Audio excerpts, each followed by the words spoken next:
हम रही तैयारी जात रही छठी माई के दुआरी जात रही छठी माई के दुआरी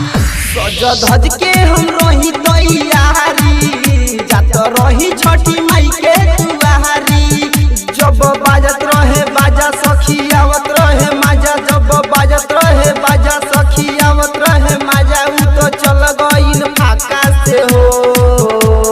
जर गइल लहंगा पड़ाका से हो फेंकले बाया के चार चक्का से हो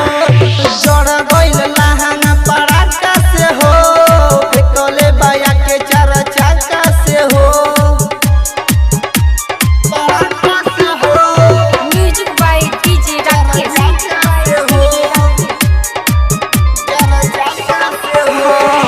मत पधैले रानी दौड़ा लचकौआ संगे में रहे हमरा दीदी के बउआ मरल रानी हम सेंट गम कौआ पहले रानी सखी लहंगा लखनऊआ माथे पधैले रानी दौड़ा लचकौआ संगे में रहे हमरा दीदी के बउआ मरले रानी हम सेंट गम कौआ पहले रानी सखी लहंगा लखनऊआ जब मरलस बीरे के गइल देहिया में ठेके जब मरलस बीरे के गइल देहिया में ठेके छठी घाटे पर ठोक देले बा जड़ गइल लहंगा पड़ाका से हो फेंकले बाया के चार चक्का से हो जड़ गइल लहंगा पड़ाका से हो फेंकले बाया के चार चक्का से हो पड़ाका से हो म्यूजिक बाय डीजे राकेश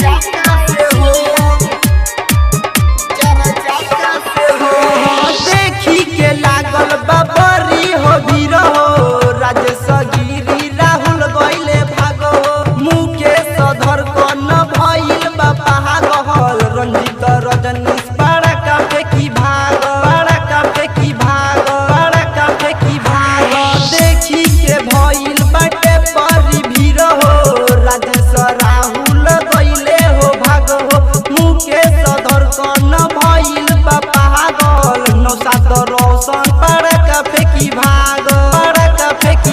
दर्द होता पोरे पोर गिरे नयना से लोर दर्द होता पोरे पोर गिरे नयना से लोर देखी हमरा के हंसता हो जड़ गइल लहंगा पड़ाका से हो फेंकले बाया के चार चक्का से हो जड़ गइल लहंगा पड़ाका से हो फेंकले बाया